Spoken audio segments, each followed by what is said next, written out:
અમદાવાદના ચંડોળા તળાવની આસપાસ ગેરકાયદે દબાણો દૂર કરવાની સૌથી મોટી કાર્યવાહી કરવામાં આવી ત્યારે ચંડોળા તળાવને લઈને મોટો ખુલાસો બાંગ્લાદેશના આતંકીઓ ચંડોળાના બાંગ્લાદેશીઓના સંપર્કમાં હોવાનો ખુલાસો થયો છે।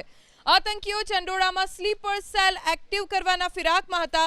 ભારત સરકારની ભલામણથી પકડાયેલા આતંકીઓ બાંગ્લાદેશમાં છોડાયા હતા। સત્તા પલટો થયા બાદ બાંગ્લાદેશમાં આતંકીઓને જેલ મુક્ત કરવામાં આવ્યા હતા અને જેલમાંથી છૂટ્યા બાદ ચંડોળાના બાંગ્લાદેશીઓના સંપર્કમાં હતા આતંકીઓ।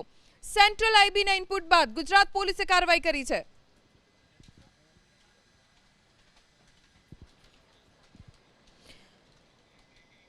તો અમદાવાદના ચંડોળા તળાવમાં ડિમોલિશન મુદ્દે મોટા સમાચાર। ચંડોળા તળાવ વિસ્તાર આતંકીઓનો અડ્ડો રહી ચૂક્યો છે। ચંડોળા તળાવમાં વર્ષ 2022માં ઝડપાયો હતો અલ કાયદાનો આતંકી। બાંગ્લાદેશના આતંકીઓ ચંડોળા વિસ્તારમાં આશરો શોધી રહ્યા હતા। અમદાવાદમાંથી પકડાયેલા લોકોમાં 150થી વધુ બાંગ્લાદેશી હોવાનો ખુલાસો। આશંકાના આધારે કરાયેલી 850 લોકોની પૂછપરછમાં 150 લોકો બાંગ્લાદેશી અમદાવાદના ચંડોળા વિસ્તારમાંથી પકડાયેલા બાંગ્લાદેશીઓ ગેરપ્રવૃત્તિમાં પણ સંડોવાયેલા હતા।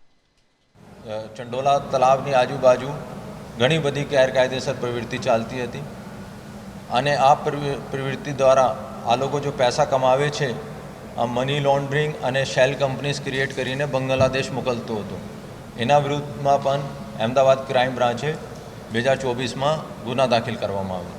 એક લાલુ બિહારી એનો દીકરા અને બીજા માણસો દ્વારા આ ઘૂસણખોરી લોકો જ્યારે અહીંયા આવે ઘૂસણખોર આવે ત્યારે આ લોકોનું રેન્ટ એગ્રીમેન્ટ ખોટો ડોક્યુમેન્ટ્સ આ લાલુ બિહારી અને એના દીકરા અને એના માણસો બનાવતા હતા પૈસા લઈને। તો ગઈકાલે આ સંદર્ભમાં પણ ક્રાઇમ બ્રાન્ચે ગુના દાખલ કરવામાં આવેલ છે અને એનો દીકરાનો અટક પણ કરવામાં આવે છે।